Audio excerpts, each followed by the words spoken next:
Hello guys, good evening all of you. स्वागत है आपका मेरे YouTube channel hi fi English recipe पर। चलिए आज शुरू करते हैं। बहुत ही अच्छी स्टोरी है, इसका टाइटल देखते हैं गाइस, फिर और बाद में बात करते हैं। ये 38 स्टोरी नंबर हमारी है और इसका title the little camel with a bell. एक छोटा ऊँट एक घंटे के साथ ना। वंस मिस होता है एक बार। There was a villager who had many camels. एक बार देयर यहाँ पे यूज़ किया गया है जो कि सब्जेक्ट नहीं है, इसलिए वास था एक गांव वाला था जिसके पास था बहुत सारे ऊँट थे, बहुत सारे ऊँट थे जिसके पास थे। He would sell their milk for a living. जो किया करता था, बेचा करता था। वुड मिस होता करता था, वो पास्ट का सेंस दे रहा है, तो वो बेचा करता था, सेल बेचा करता था देयर अपने उनका दूध फॉर अ लिविंग जीवन के लिए, जीवित रहने के लिए, अपनी ज़िंदगी चलाने के लिए वो उनका दूध बेचा करता था। There was a baby camel he was particularly fond of, है ना। तो देयर वॉज अ बेबी, एक बच्चा ऊँट था, छोटा बच्चा था। ही वॉज पार्टिकुलरली, खास तौर पर उसे पसंद था। फॉन्ड ऑफ मतलब होता है शौक होना, तो उसको शौक था किस चीज़ का। The camels went grazing in a jungle every day. जो वो कैमल, जो ऊँट होते थे, वो जाते थे, गए ग्राजिंग मतलब चरने के लिए, इन अ जंगल एक जंगल में चरने के लिए गए। एवरी डे डेली वो सब जाते थे, गए थे चरने के लिए। बट द बेबी कैमल, जो बेबी कैमल था, जो छोटा यानी वो ऊँट था, वुड स्टे अवे, वो दूर चला जाता था, मतलब वो भाग जाता था। ही हैड अ हैबिट, उसकी आदत थी। ही हैड अ हैबिट, उसकी आदत थी ऑफ रोमिंग अराउंड एवरीवेयर, मतलब हर जगह इधर उधर घूमने की, भटकने की उसकी आदत थी। Since the villager was worried for him, चूँकि जो गांव वाला था वो बहुत चिंतित था। फॉर हिम उसके लिए बहुत ही, गांव वाला जो उसका मालिक था वो बहुत परेशान था, चिंतित था, इसलिए इस वजह से। He tied a bell around his neck. He tied उसने बांध दिया, अ बेल एक घंटी, अराउंड उसके आसपास, हिज नेक उसके गर्दन में इधर उधर जाने के लिए उसने एक घंटी बांध दी।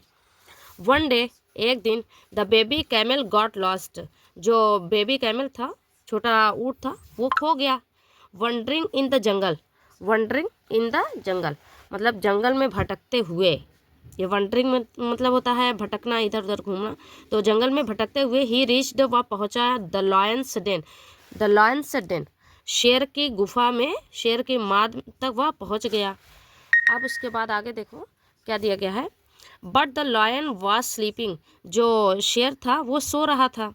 मीन वाइल मतलब उसी दौरान, उसी दौरान the villager had set out into the jungle, मतलब जो मालिक था वो पहुंचा, मतलब set out into the jungle में बाहर सेट हुआ, मतलब वहीं खड़ा हुआ। एंड लुकिंग ढूंढते हुए, looking for the baby camel, और छोटे जो ऊँट के लिए वो ढूंढ रहा था, उसको ढूंढते हुए वो पहुंचा खोजने के लिए।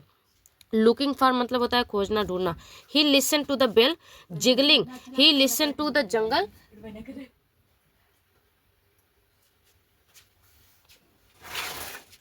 उसने सुना घंटी को जिगलिंग बजते हुए। एंड फॉलोड और पीछा किया, द साउंड आवाज़ का पीछा किया। सून जल्द ही फाउंड द बेबी, वह उसने पाया, बेबी कैमल को पा गया, बेबी कैमल्स ना, उस छोटे ऊँट को पा गया।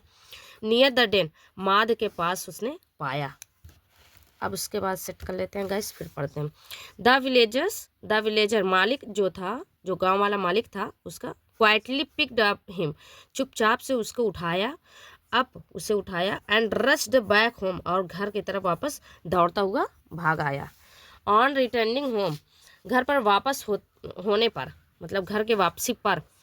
He told the baby camel, उसने बताया, अपने बेबी कैमल को बताया, मतलब छोटे जो ऊँट था उसको बताया। उसने क्या बताया।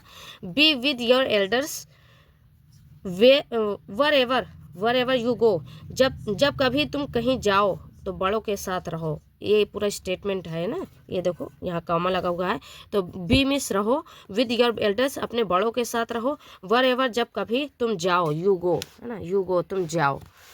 और लास्ट लाइन है guys, the baby camel promised to listen to his elders, जो बेबी कैमल था, छोटा ऊँट था, उसने वादा किया टू लिसन बात मानने का, टू हिज एल्डर्स अपने बड़ों की बात मानने का उसने वादा किया दोबारा।